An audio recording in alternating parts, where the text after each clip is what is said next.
E eu queria começar fazendo uma reflexão, especificamente, falando de trabalho intermitente, o primeiro dos temas designados. Eu queria começar com uma reflexão histórica muito relevante acerca do papel do emprego na população economicamente ativa. Então, assim, no Brasil em particular, a gente vive hoje uma situação de estresse muito grande com a mudança da legislação, mas, na verdade, o mundo inteiro enfrenta uma redução no percentual da participação do emprego na população economicamente ativa. Aliás, o Brasil viveu um cenário diferente aí durante os anos 2000, onde, depois de uma crescente, de uma sequência de quedas nessa participação, a gente conseguiu aumentar o emprego formal, pelo menos estatisticamente, durante alguns anos, enfim, e conseguiu inverter, digamos assim, essa parábola para ter algum crescimento. Mas a referência que eu queria fazer a um professor que marcou a minha trajetória, o professor francês Alain Soupiot. Eu passei um tempo na França fazendo um estágio pós-doutoral e fui para a cidade de Nantes exatamente para ter a possibilidade de desfrutar do seu convívio. Ele se notabilizou, e talvez seja hoje, assim como o professor Monereu, que nos brindará amanhã, talvez os dois juristas europeus mais conhecidos, mais célebres, em matéria de direito do trabalho hoje. E o professor Soupiot se celebrizou nos anos 90, quando a Organização Internacional do Trabalho lhe pediu um estudo acerca exatamente desse tema que eu propus para vocês, a participação do emprego na população economicamente ativa. E o professor Soupiot apresentou um relatório que ficou conhecido como Rapport Soupiot, muito mencionado, muito citado, em que ele destacava esse decréscimo e fazia uma proposição, que era de tentar expandir o direito do trabalho para pegar temas que não fossem propriamente de relação de emprego. Então, assim, a ideia é: você tinha duas vias, você tinha o trabalho autônomo de um lado, você tinha um trabalho subordinado do outro, e nesse intervalo não havia vias de proteção. E ele lançou a ideia de expandir o direito do trabalho para que um grupo intermediário, que ele chamou de terceira via, também tivesse algum tipo de proteção, ainda que menor do que a do trabalhador subordinado, mas seguramente maior do que a do trabalhador autônomo. E eu faço esse registro aqui em particular porque a ideia, de fato, soou, na época, muito interessante. Mas eu tive a oportunidade de ver um debate, uma palestra entre ele e um outro professor francês chamado Antoine Jameau, isso no início do ano de 2013, em que, após uma referência do professor Jameau ao Rapport Soupiot, o professor Soupiot expressamente lamentou a ideia lançada lá atrás, sob qual perspectiva? De que a ideia que ele tinha era uma ideia inclusiva, era trazer pessoas que estavam no trabalho autônomo para uma esfera de proteção, ainda que fosse uma esfera reduzida, intermediária. Mas a ideia era aumentar o espectro de proteção e não reduzi-lo. E o testemunho que ele deu e a lamentação que ele apresentou na ocasião, até de uma forma muito tocante, foi de que, na verdade, tinham usado a ideia dele para o fenômeno contrário, para tirar pessoas que estavam na esfera de proteção e transferi-la para uma situação de desproteção. O que nos mostra uma máxima absolutamente inevitável em termos de qualquer mudança legislativa, sobretudo em matéria de direito do trabalho, em termos de qualquer proposição que seja feita em matéria de direito do trabalho. A questão não está só na regulamentação legal, a questão não está só na proposta apresentada, discutida ou não discutida e formalmente aprovada pelo Congresso Nacional. Ela está, sobretudo, na execução que vai ser dada. E há hoje uma preocupação exacerbada com a execução pelos juízes, enquanto nós esquecemos que a primeira execução acontece na empresa. Então, muito antes de discutir se os juízes vão aplicar ou não vão aplicar a legislação, a gente precisa passar realmente por um movimento de reflexões sobre como os empregadores vão aplicar essa nova legislação. Porque nós estamos diante da água, novamente, que pode matar a sede ou pode matar afogado. Tudo depende de como ela vai ser, o uso que vai ser feito disso daí. E o trabalho intermitente vai exatamente dentro dessa dimensão e dentro dessa reflexão. Em que medida? Se você parar para analisar a realidade socioeconômica brasileira hoje, com 12 milhões de desempregados, 13 milhões de desempregados, e com tanto trabalho autônomo, informal, ambulante, se o contrato intermitente for utilizado, se a ponderação hipotética for utilizado para pegar quem hoje está sem carteira assinada formal e contratá-lo como intermitente, a ideia não foi ruim. Eventualmente, você pode ter autônomos e ambulantes que nunca tiveram uma carteira de trabalho assinada na vida e agora, pela primeira vez, o terão. Se, o que parece mais provável e, naturalmente, mais temerário, você pegar empregados, eu não falo só demitir e depois recontratar como intermitente, mas você pegar empregados que seriam passíveis, que teriam interesse e que naturalmente seriam contratados por tempo à disposição do empregador, e os colocasse na condição de intermitente, nós estamos diante da mais absoluta e flagrante precarização. Mas a questão está muito mais no uso que vai ser feito desse instrumento, desse elemento, do que propriamente da regulamentação. O problema está muito mais em o que nós vamos fazer com isso do que propriamente com o que é isso. E aí entra numa outra questão, que aí sim eu acho que é do momento em que nós vivemos, particularmente daqui para frente, das discussões que serão travadas daqui para frente. Eu gosto muito de uma afirmação do professor Mário Garmendia. Na verdade, ele até a faz com frequência, fazendo uma referência a uma outra pessoa, mas me fugiu o nome da outra pessoa. Mas ele costuma dizer sempre que uma bela canção não é feita só pela composição. Ela depende da composição e da execução. E eu, parafraseando o que ele falou e tentando adaptar de uma maneira talvez mais... trazendo um pouco mais para a nossa realidade aqui, eu diria aos senhores que você tanto pode ter uma bela canção pela execução apenas, uma canção ruim, bem executada, se transformando bonita. Imagine aquela música mais detestável aos seus ouvidos, aos que não gostam de sertanejo, música sertaneja, aos que não gostam de funk, funk, mas executado no piano, pelo melhor pianista possível, num piano de caudas. Às vezes a música fica belíssima pela execução que foi dada a ela. Em outras ocasiões, você tem o inverso. Você tem a melhor das composições, mal executada e completamente destruída, né? Imaginem a Garota de Ipanema mal cantada ou mal tocada ao piano, o efeito e o resultado prático que isso pode acontecer. Eu me recordo de uma ocasião em que, acho que a Madonna veio cantar aqui no Rio de Janeiro e tentou cantar a Garota de Ipanema e foi sofrível o resultado daquilo ali. Então, é a primeira imagem que me vem. Então, assim, de novo, a gente está diante de uma situação em que a gente precisa cuidar, nesse momento em particular, da execução do que vai ser feito, dos esclarecimentos necessários. Eu acho realmente que esse período é um período de maturação que já começa muito mal, né? O doutor Rodrigo apresentou alguns dados de proposta de emprego, né? de convocação de recrutamento e seleção, que denotam que o efeito da reforma já vai ter trágico. Em relação a esse tema específico que me coube falar, eu faria uma referência, eu não sei de fato se isso é verdade ou se são mais uma dessas tantas fake news que circulam pela internet, mas a verdade é que circula pela internet uma informação de que uma conhecida universidade aqui do Rio de Janeiro, ou pelo menos originada no Rio de Janeiro, vai dispensar 1.200 empregados, ou já dispensou 1.200 empregados para contratá-los depois como intermitentes. Se, de fato, isso é verdade, como vocês agora, pela movimentação da plateia, já confirmam isso aí, a gente está na mais pura concretização daquilo que era o que justificava o rigor da legislação anterior, em detrimento dessa flexibilidade que está sendo reformada e apresentada agora, que é o fato de nós não podermos confiar nos nossos empregadores.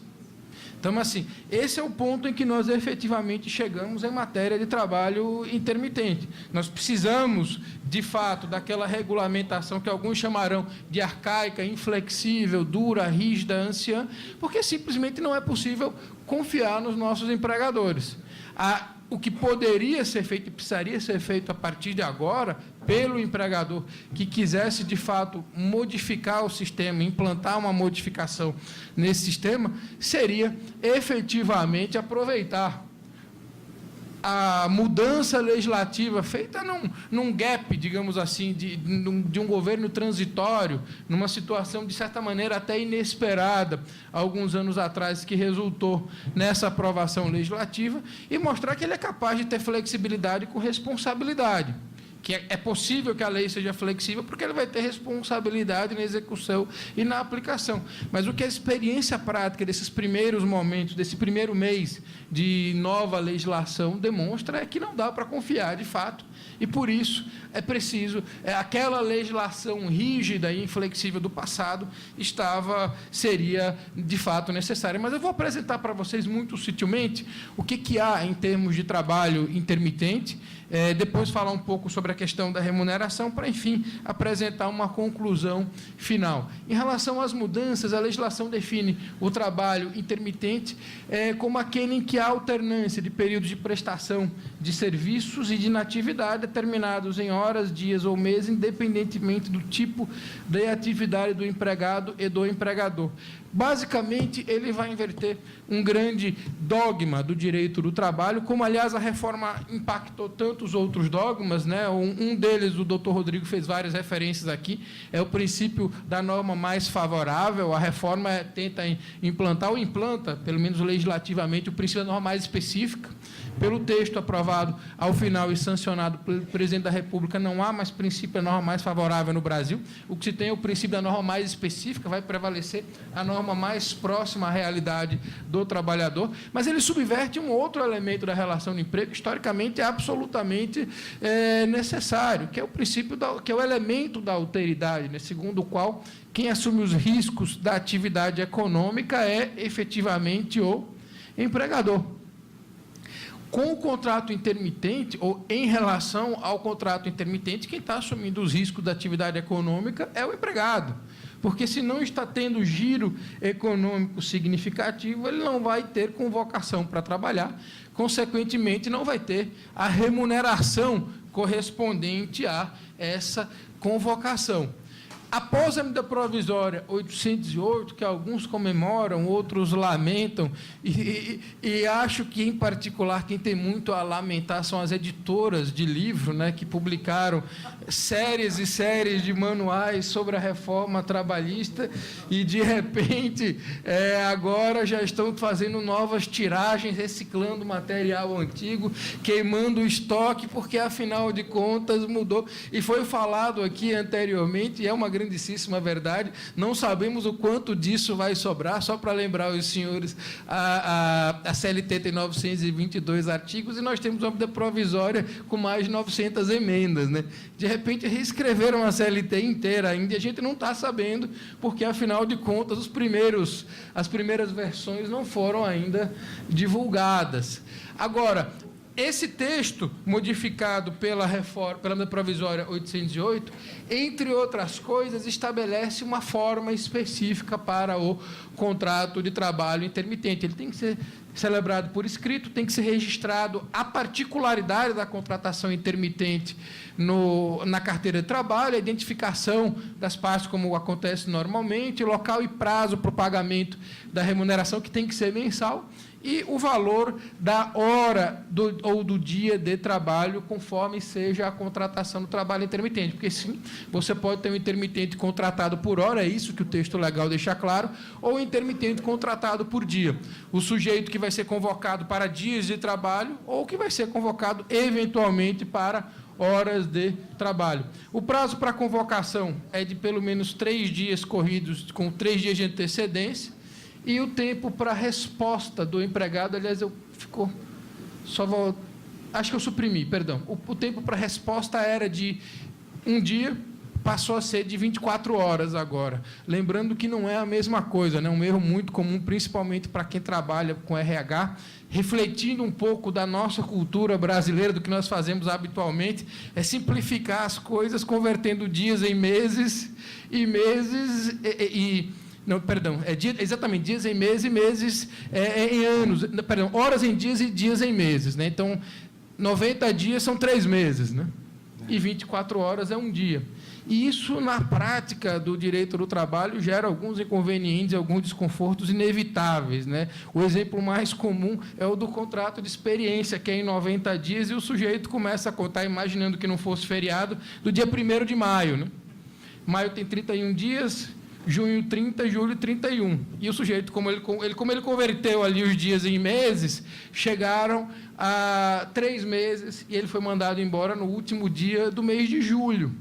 Começa a dispensa no último dia do mês de julho, ele passou em 2 dias aí, o contrato de experiência vai ter que receber aviso prévio, multa de 40% sobre o FGTS, projeção do aviso prévio no 13º proporcional, férias proporcionais, etc., etc., etc. E aí, com toda essa formalização, vai custar essa dispensa muito mais cara por essa conversão. E a conversão de horas em dias, o exemplo mais comum que nós temos é o do pré-aviso da greve, né? Eu conheço muitos casos, e imagino que muitos dos senhores também conhecerão, de greves que foram consideradas abusivas, porque, ao invés de contar 48 horas uma a uma, o cidadão contou as 48 horas arredondando para 2 dias. Então, a notificação foi feita na quarta-feira, a greve vai começar na sexta, só que a comunicação foi feita às 10 da manhã, e o turno começava às 6. E o turno, de fato, já não começou às 6, ou seja, a greve não completou, não respeitou as 48 horas de pré-aviso. Um tribunal mais conservador vai dizer muito claramente que essa greve é abusiva. A mudança de um dia para 24 horas foi nesse sentido, né, de tentar tornar mais claro. Bom, era um dia, tem que avisar com um dia de antecedência. Bom, mas o que é um dia? Né, um dia, o sujeito recebeu a convocação do empregador às 12 horas, então ele tem que avisar até a meia-noite. Ele recebeu às 8 da manhã, tem que avisar até a meia-noite. Então, quando o prazo é fixado em 24 horas, nós passamos a ter um pouco mais de clareza em relação a esse prazo. Aqui, com os meus cumprimentos, o doutor Luiz Carlos Moro, que acaba de entrar ao recinto e nos brindará aí com a sua exposição hoje à tarde, como sempre, brilhante. Eu já antecipo a todos com o convite reiterado aqui. Outra modificação que foi feita pela medida provisória diz respeito às férias, né, que poderão ser fracionadas em até 3 períodos. Esse é o principal ponto da discussão, ou seja, a ideia, houve muitos questionamentos após a aprovação da lei sobre como seria tratada a férias do trabalhador intermitente. A lei se deu o trabalho, pelo menos, deixar claro que o direito de férias existe, que não dá para considerar aqueles intervalos de convocação como propriamente direito de férias. Eu passei 3 meses sem precisar daquele empregado. Não, então ele já gozou de férias. Não, desculpa, são 2 coisas diferentes. As férias precisarão ser pré-avisadas, comunicadas, organizadas. Se o empregado não será consultado acerca da época, porque, afinal de contas, isso é uma prerrogativa do empregador, pelo menos ele vai ter que ser cientificado de que, a partir daquele momento, ele está de férias, e não simplesmente sem convocação para exercer trabalho. Em relação ao pagamento, também o texto anterior à medida provisória tinha uma lacuna e uma falha gravíssima, dizer que o pagamento seria ao final de cada período de prestação de serviços. O que é cada período de prestação de serviços é o caos, né? É definir o quê? 1 semana, 1 dia, 3 dias. Então, se ele trabalhar consecutivamente 4 dias, ele recebe após os 4 dias ou não. E aí, no final, a legislação deixa claro que segue um padrão como o empregado, tem que ser mensal. O pagamento tem que ser necessariamente mensal. Agora, ainda mantém uma ideia de receber de imediato as férias proporcionais, 13º, repouso semanal remunerado e adicionais legais. 13º e férias receber após cada período significa que, no final do ano, ele não vai receber nada, né? Ou, quando efetivamente as férias forem organizadas, eles não vão receber absolutamente nada. Convocação para tempo prolongado é onde a gente tem aquela confirmação de que os pagamentos necessariamente têm que ser feitos por mês. A isonomia salarial está expressa em relação ao trabalhador não intermitente, mas, obviamente, levando em consideração o valor da hora trabalhada e não ao salário mensal final. Aquela discussão que nós já tivemos aqui em relação ao prazo de aceite da convocação. E um dos pontos em que a legislação coloca o intermitente em situação mais delicada, me parece, exatamente em relação à autonomia da vontade do intermitente, né? Há uma série de questões que me parecem chave, que serão definidas por acordo expresso entre as partes. Uma delas, o local da prestação de serviços, o turno em que o serviço será realizado, a forma e o instrumento de convocação, ou seja, atualizando aí para o grupo moderno, podem combinar que a convocação será por WhatsApp, né? Ou por grupo de WhatsApp, que é mais moderno ainda, né? Lança a informação no grupo, preciso de alguém, quem tem disponibilidade agora, o primeiro que responder leva, né? Enfim, tudo isso vai ser definido a partir da autonomia da vontade, por contrato. É o que eu imagino que aconteça em muitos casos, em muitas circunstâncias. Formato de reparação recíproca. Aí é onde me parece que a habilidade do legislador, ou de quem redigiu esse artigo, conseguiu transformar em sutileza o que antes era motivo de críticas contumazes, né? Existia uma previsão no texto original, ou existirá, se a medida provisória não for aprovada, não sei como dizer isso para os senhores, honestamente falando, mas o texto da Lei 13.467 tinha uma previsão de multa de 50% da remuneração que seria devida se alguém, que naturalmente seria o empregado, né, aceitasse a oferta para o comparecimento e, sem justo motivo, aparecesse para trabalhar. Ou seja, o sujeito que aceitasse a convocação e não fosse, pagaria 50% da remuneração que ele receberia naquele caso. Então, ele correria o risco de, ao final de um mês, não receber nada e ter dívidas a quitar com o seu empregador.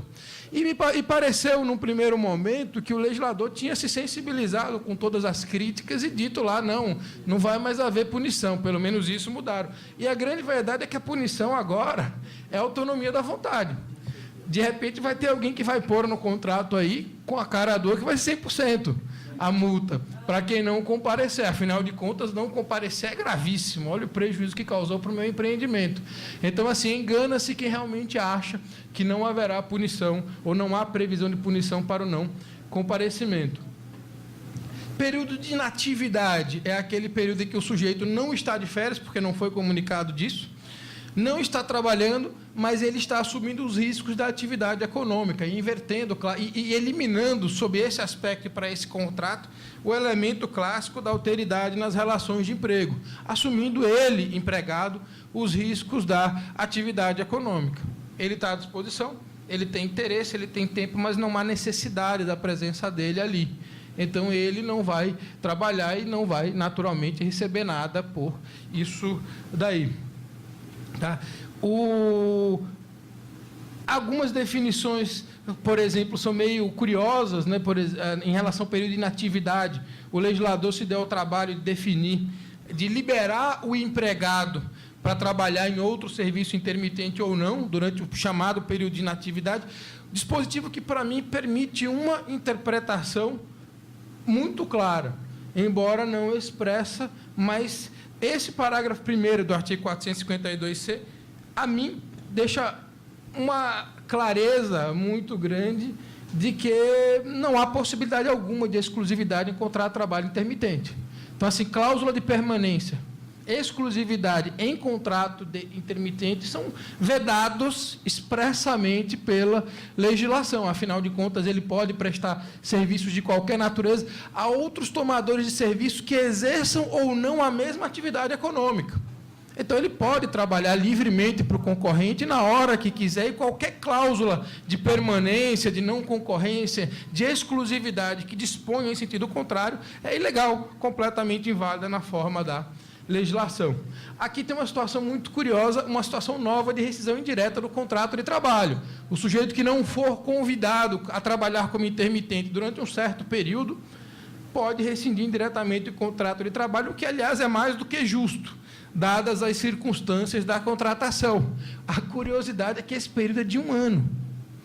Né? Você esperar que o sujeito espere 1 ano sem trabalho algum para rescindir indiretamente o contrato de trabalho, é que, de fato, parece que esticaram a corda até o absoluto limite do razoável em relação a essas disposições. A questão das verbas rescisórias, assim como a questão de algumas organizações, que gera muita inquietação para o pessoal de RH e que, sobretudo para a rotina, eu queria só fazer uma observação que eu tenho feito em outros fóruns onde esse tema foi debatido, deixando muito claro que a gente tem um exemplo fácil de utilizar como referência para quem tiver essa inquietação de como administrar essa forma de contratação, que é o trabalhador avulso. O sistema de contratação e de pagamento do trabalhador avulso, aqui nós temos no Rio de Janeiro uma zona portuária, muitos talvez já tenham prestado serviços para esse trabalhador em particular.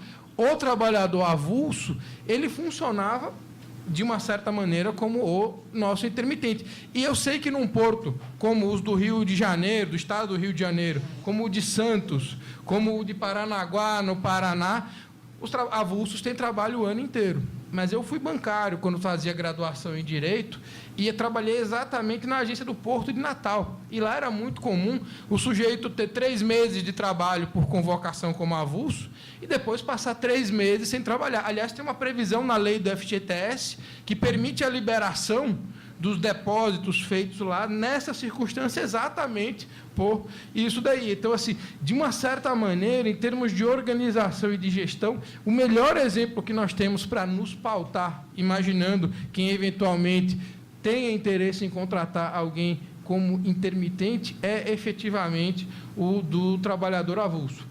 Base de cálculo das verbas rescisórias, o legislador foi um pouco mais detalhista nesse sentido, tentando deixar claro que a média dos valores recebidos pelo empregado no curso vai ser a média dos valores recebidos, deixando claro, e nesse ponto, finalmente o razoável e o bom senso prevaleceram, e o legislador teve o cuidado de dizer que em meses onde houve período de inatividade completo e não houve nenhuma remuneração, esse mês não conta para a média.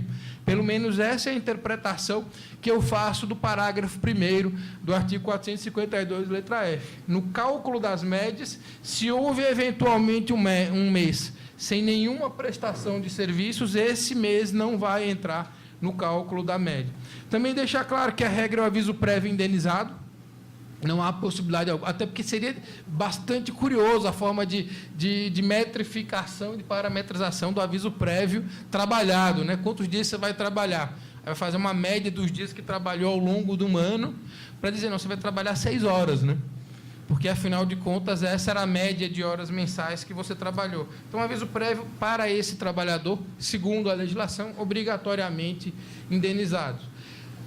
O que o legislador trouxe para tentar diminuir a polêmica e tentar evitar aquela situação que eu narrei para os senhores no início da minha fala, de que ao invés de você trazer pessoas completamente desprotegidas para uma esfera mínima de proteção, você tiraria pessoas da esfera de proteção para a esfera de desproteção, foi estabelecer uma quarentena, mais uma, né, como havia em relação à terceirização, foi estabelecida agora em relação ao trabalhador intermitente. Essa é aquela proteção completamente falsa, né, porque é aquela proteção que desprotege muito mais do que protege, vide professores da universidade que mencionei, sem citar nomes no início da minha fala. Né, o que é que acontece? Essa universidade não pode contratar da forma que ela quer, ela vai contratar outras pessoas. Né? Então, esse cidadão que era contratado, e por ser contratado no regime que agora já não é mais conveniente, ele não só vai perder a forma de contratação, como vai perder por absoluto o seu emprego. Outro professor disponível vai ocupá-lo.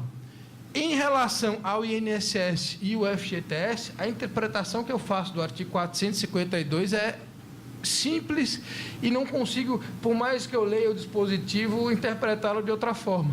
Quem paga as duas contribuições é o empregador. Tá? A forma que se encontrou de solucionar aquele impasse do trabalhador que não conseguiu receber nenhum salário mínimo para ter aquela contribuição mínima para o INSS é dizer que o empregador vai ter que pagar mês a mês e, a princípio, ele teria que pagar também a parte cabível à contribuição do empregado, aqueles famosos até 11%, não necessariamente 11%, mas até 11%. É o que eu interpreto da afirmação: o empregador efetuará o recolhimento das contribuições previdenciárias próprias e do empregado. Em outras palavras, ele vai ter que pagar tudo. E, inclusive, em relação ao mínimo.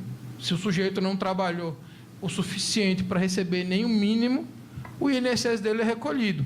E, numa interpretação mais ousada, se o sujeito não trabalhou nada, recolhe o INSS do mínimo, mês a mês, mesmo sendo um mês de completa inatividade. Mas eu fiquei de falar também com os senhores sobre salário e remuneração, né, aspectos previdenciários e fiscais. Era o tema que cabia à professora Renata, que, infelizmente, por questões pessoais, não pôde comparecer. Em relação a essa questão, eu queria fazer uma reflexão inicial de algo que vem sendo dito há bastante tempo, e que a reforma tocou de uma forma absolutamente superficial e, de novo, não resolveu o problema.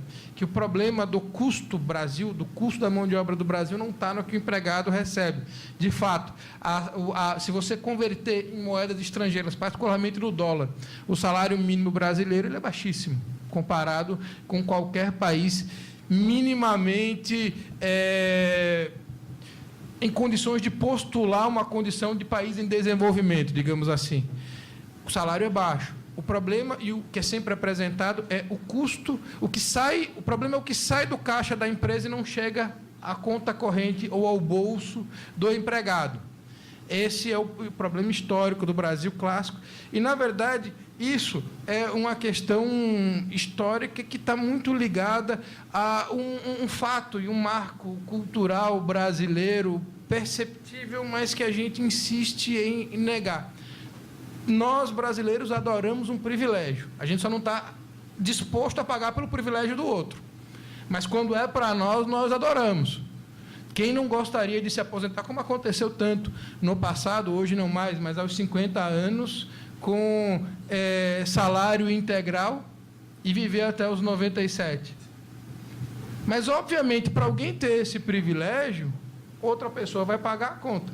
E eu falo com um certo desconforto, mas com bastante tranquilidade, porque é uma situação que há na minha família, sem dizer o grau de parentesco, naturalmente, mas eu tenho uma situação na minha família de um militar que se aposentou aos 50 anos, contribuiu por 30 anos, com 7,5% para a previdência própria, e viveu até os 97. Ele recebeu, durante 47 anos, 100% da remuneração dele. E contribuiu com 7,5%, porque o percentual é menor para os militares, durante 30 anos. Não tem como essa conta fechar.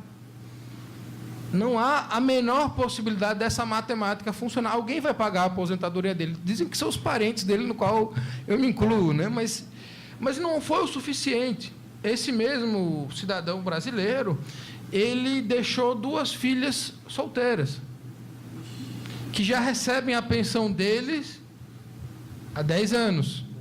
E, pasmem, uma delas não tem 60 anos. Se ela viver igual ao pai, quanto vai custar isso para a Previdência brasileira? Alguém vai ter que pagar essa conta necessariamente. Porque, afinal de contas, a gente não conseguiu um nível de conhecimento de finanças que permita a multiplicação das receitas nessa proporção e nessa medida. Então, esse é o grande problema do custo dos nossos encargos sociais. Esse custo desses privilégios, que lamentavelmente não chegarão para uma boa parte dos aqui presentes, esse custo desse privilégio vai ter que ser pago na conta de alguém. E é nesse ponto em que o custo do Brasil é elevadíssimo e a gente não consegue administrar a questão e ter um trabalho protetivo, justo, digno, sem um custo tão elevado para a proteção. Sem falar que existe uma outra questão, também de ordem não trabalhista, mas que tem um impacto significativo no contrato de trabalho, que é a nossa forma de tributação. Algo que, para mim, parece absolutamente inexplicável, mas conheço muito pouco de direito tributário, mas o que eu conheço me incomoda em relação a esse tema, é por que as empresas gigantescas até pagam no máximo 15% de imposto de renda da pessoa jurídica, né? Eventualmente menos se contribuírem pelo Simples Nacional, né? Pode ser 5%, 6%, e a pessoa física paga 27,5%, né? Alguma coisa está desculpada. É lógico que há uma tentação natural a pejotizar. Ao próprio empregado emitir nota fiscal para conseguir receber mais no bolso dele do que propriamente receber no olerite, com carteira assinada, enfim, com todas as informações e com os tributos já recolhidos, porque, afinal de contas, esse é o cidadão brasileiro que não consegue sonegar em hipótese alguma, né? Já vem descontado na folha. Agora, o que a reforma propôs em termos de tributação para tentar corrigir essas pequenas distorções que eu mencionei, que estão na origem do custo tão elevado do direito do trabalho no Brasil? Repito, o problema do direito do trabalho no Brasil, em termos de custo, em termos matemáticos, não é o que o empregado recebe, é o que sai do caixa do empregador, da empresa, e não chega à conta corrente ou ao bolso do empregado. Muito pouco. Na verdade, a única proposição nesse sentido da reforma trabalhista foi não tributar algumas parcelas, em particular o prêmio, a premiação. A ideia era efetivamente dizer, não, o problema do Brasil é que a produtividade do trabalhador brasileiro é muito baixa, porque a forma de remuneração não estimula isso. Nós pagamos por tempo à disposição do empregador, como regra geral, não por produção, não com base na produtividade, o que faz com que o trabalhador brasileiro não se disponha a trabalhar bastante. Eu vi, algum tempo atrás, de um conhecido professor, que a produtividade do trabalhador brasileiro era igual a eletrocardiograma de morto, né? Assim, era a vida inteira a mesma e absolutamente homogênea. A estratégia foi tentar estimular isso de alguma forma. E, de novo, deu errado internamente dentro do próprio governo, né? Porque se há alguns preocupados com esse custo, há também os preocupados com a arrecadação.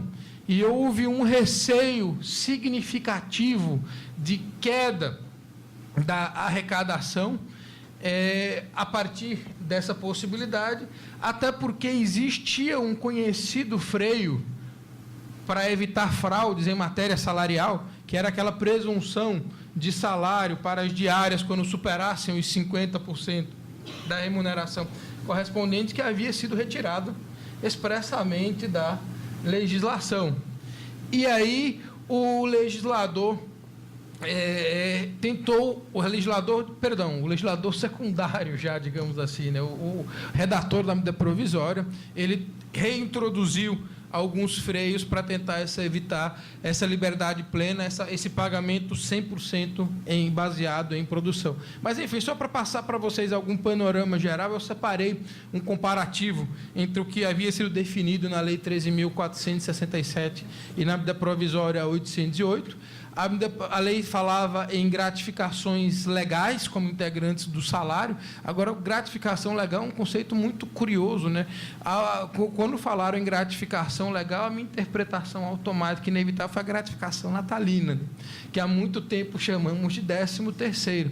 Quais são as outras gratificações legais? Eu fiquei me perguntando e permaneço até agora, porque a maior parte das gratificações que eu conheço, a partir do próprio conceito, que vem do mesmo radical de gratidão, de uma remuneração para demonstrar reconhecimento pelo trabalho, pelo esforço coletivo, muitas vezes, a própria palavra gratificação vem muito mais de uma relação contratual do que propriamente de uma situação legal. A gratificação natalina começou assim, historicamente, lá na primeira metade do século passado. Mas, enfim, houve também uma questão, a alteração no parágrafo 2º é aquela relacionada ao que eu comentava com os senhores, importâncias, ainda que habituais, esse é um dos pontos a ser destacado. Então, a habitualidade não é mais certeza de integração à remuneração, como acontecia costumeiramente no passado. O principal indicativo de que uma parcela deveria ser tratada como salário e não como algum outro penduricalho legal seria exatamente o fato dela ser ou não, da habitualidade no seu pagamento. Pagas a título de ajuda de custo, nada muda nesse sentido. A ajuda de custo sempre foi uma compensação pelo gasto com o trabalho e não propriamente uma forma de contraprestação. Auxílio alimentação, vedado o seu pagamento em dinheiro. Só que a ajuda de custo foi reintroduzida aquela limitação aos 50% da remuneração legal.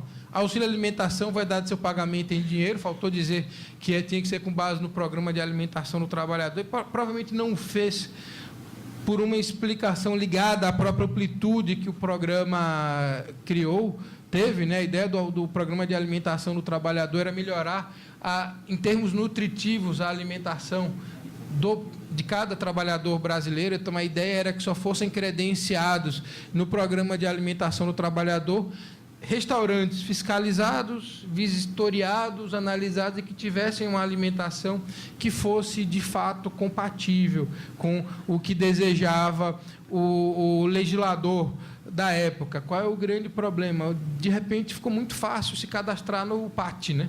Qualquer empresa vai lá na internet, preenche o cadastro, consegue o cartão VR para os seus funcionários e esse cidadão vai lá e come no McDonald's, né? Extremamente nutritivo e muito bom para a saúde deles, sem alguma dúvida. Então, assim, a ideia do programa, pela sua amplitude, acabou sendo desvirtuada. Em relação às diárias, a mesmíssima coisa. Eu já tomei o cartão amarelo aqui, então vou passar mais rapidamente em relação à gorjeta. A medida provisória reintroduziu alguns temas que haviam sido retirados, né? Deixa-se claro que a gorjeta destina-se ao trabalhador, mantém-se aquela possibilidade de retenção pela empresa, como acontece costumeiramente nos restaurantes. A gorjeta ela se transforma em percentual do pagamento, e aí a retenção ela é variável, se for pelo simples 20%, se for em algum outro regime de tributação, 33%. Quando é o cliente que doa a gorjeta, o que acontece nos hotéis em relação ao mensageiro, né? Não há desconto em folha para passar para ele, o cliente distribui o valor que quiser. Nos Estados Unidos tem uma praxe de dar $10, que aqui no Brasil não sei exatamente qual seria o valor, mas, enfim, esses critérios são definidos na convenção coletiva, geralmente com base na média do que os trabalhadores relatam ao sindicato e é discutido. Um aspecto positivo é deixar claro que isso será incorporado ao salário do empregado a partir da média dos 12 últimos meses. Se criou mais uma comissão, né? Eu honestamente acho que essa em particular, assim como tantas outras que foram criadas, elas vão funcionar muitíssimo bem para a prova de concurso, para se fazer pegadinha de qual é o percentual de empregados mínimos que você precisa para ter representante dos trabalhadores na empresa, comissão de empregados para definir comissão, e vai dar um nó na cabeça de muita gente, não tenho a menor dúvida disso. Eu tenho sérias desconfianças que, na prática, não vai ter efetividade desejada. Há também algumas previsões de punições.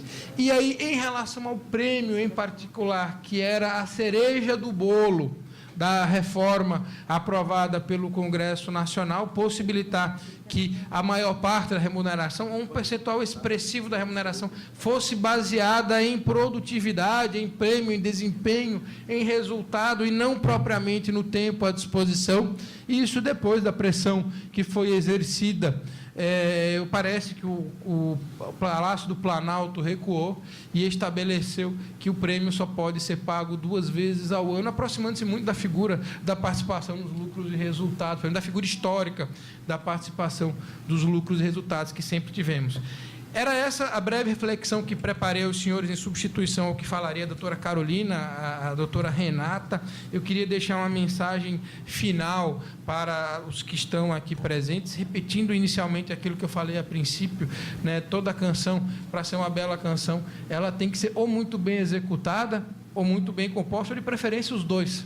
Né? Do contrário, se uma canção bem composta, mal executada, é um desastre, e uma canção mal composta, que talvez seja a nossa reforma trabalhista, mas muito bem executada por um grande pianista, num piano de caudas, pode ter sim um resultado satisfatório. Mas o principal ponto que nós precisamos refletir, sem entrar na discussão acerca de reforma ou de não contra-reforma, eu particularmente não concordo com a ideia de contra-reforma, porque eu acho que ela tem ela cria uma situação de déficit democrático muito sério para o Brasil e coloca em xeque o nosso Estado democrático de direito. Nós já vivemos num país onde o Supremo Tribunal Federal decide liminarmente algumas coisas e o Congresso Nacional não cumpre o que o Judiciário decide. Se a gente também começa o Parlamento decide alguma coisa, o Judiciário não vai cumprir, eu realmente não sei o que sobrará do Estado democrático desse país, se os poderes se relacionam dessa forma. Agora, por outro lado, eu acho que esse é o ponto principal de quem efetivamente gosta de direito do trabalho e se preocupa com os rumos que o direito do trabalho teve no Brasil muito recentemente. Nós estamos há um ano de uma eleição que pode renovar todo o Congresso Nacional e a presidência da República. A gente não pode esquecer que a grande particularidade do direito como ciência, ou para os que não consideram o direito uma ciência, como área do conhecimento, é que no direito nós não trabalhamos com descobertas, nós trabalhamos com escolhas. Essa é a grande diferença do direito em relação à matemática, à biologia, à sociologia, às demais ciências de um modo geral. As demais trabalham com descobertas, nós trabalhamos com escolhas. E a grande escolha a ser feita acerca do modelo que nós queremos de direito do trabalho, seja um ou seja o outro, nesse momento, cabe a cada um a sua consciência e decisão pessoal, será feita no próximo ano, a partir de um cenário que nós não ainda muito incerto, que nós não sabemos exatamente qual será, mas, seja qual for, precisará ser discutido e analisado com bastante responsabilidade. Muito obrigado a todos vocês pela atenção que eu tive.